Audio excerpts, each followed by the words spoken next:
This is Gerardo Del Real with Resource Stock Digest. Joining me today is the president and CEO of Nevada Sunrise Metals, Mr. Warren Stanyer. Warren, how are you today? I'm doing well, Gerardo. Thank you. And how are you? I am well. As a long-time Nevada Sunrise, once upon a time Gold, and now Nevada Sunrise Metals shareholder, we know that 2023 was a challenging year in regards to share price performance, but you just had some news that hopefully is the beginning of a prolonged turnaround. You just announced a maiden resource estimate of 7.1 million tons LCE on your 100% owned Gemini lithium project in Nevada. It's worth mentioning that the drilling to date has only tested roughly 15% of the area. And so to come out with a maiden resource estimate of this scale with only 5 holes drilled to date and just 15% of the project area is pretty impressive. Congrats on that front. Provide the context. Thank you. Yes, absolutely. Can you give me some context, Warren, and how you're feeling about the project? And then we can get into what comes next. Well, we're obviously looking to the future and expanding the resource. I guess it's a competitive business. We're all competitors. We all played sports when we were kids, or most people did of some kind. I played ice hockey. You want to win. I mean, we want to get bigger. We want to make deals. We want to keep drilling, attract some of the largest companies in the world to the project.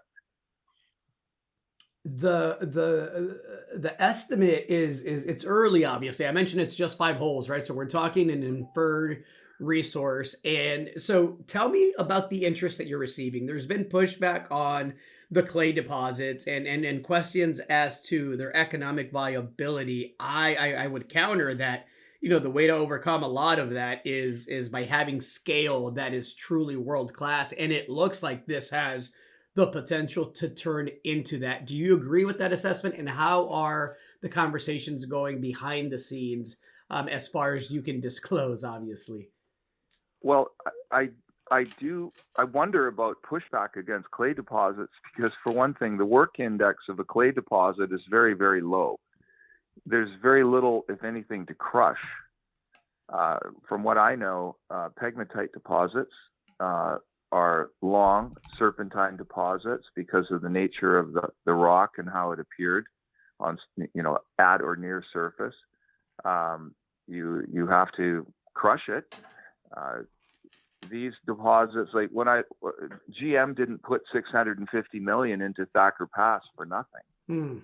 I mean, there's major money coming into clay deposits, and right now, I mean, our deposit, it's only been released in the last 2 days. So, I've reached out to people that large companies that said to me earlier, or saying now in 2023, looking back a few months, well, let's talk when you get your resource estimate out. So that's just beginning right now. You now have the 4th largest resource in the US. Again, to be able to achieve that with just 5 holes is impressive.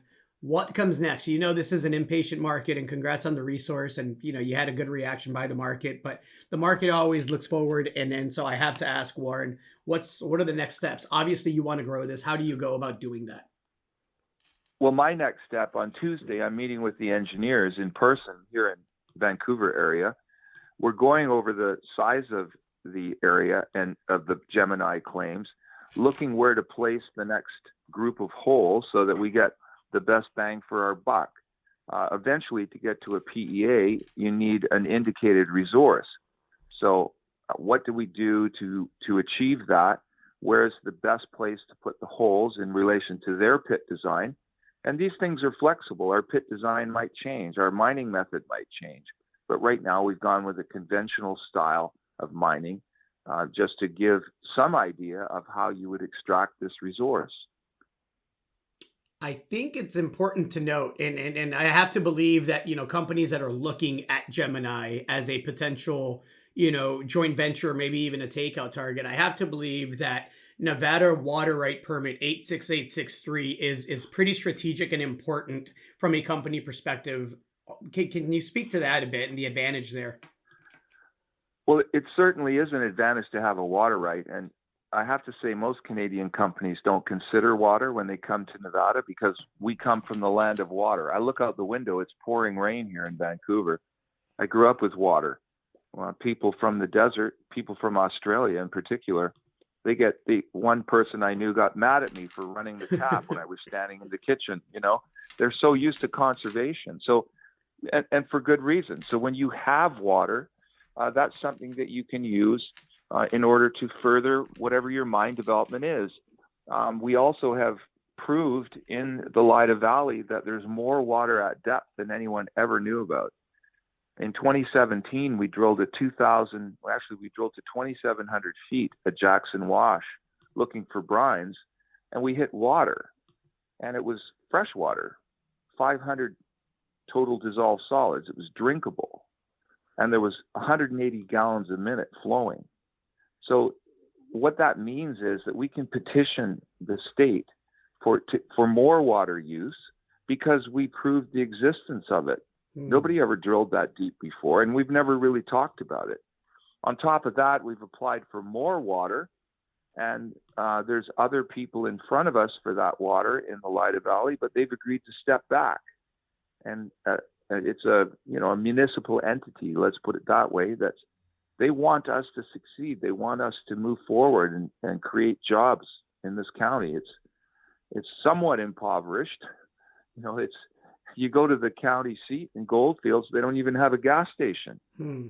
So they want to do better, and they're going to help us. And a lot of people are going to help us. But having the water right is a great step, and we'll add to it. Our engineers believe that the clay contains water, therefore you could extract water from the clay itself. So your demands for water, let's say, we're aiming for net zero. that our consumption is that we're not taxing the water resources of the Lida Valley.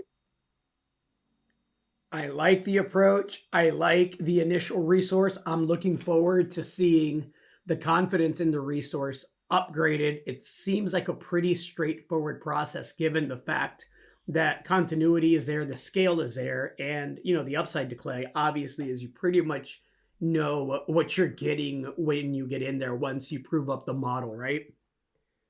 Well, that's it.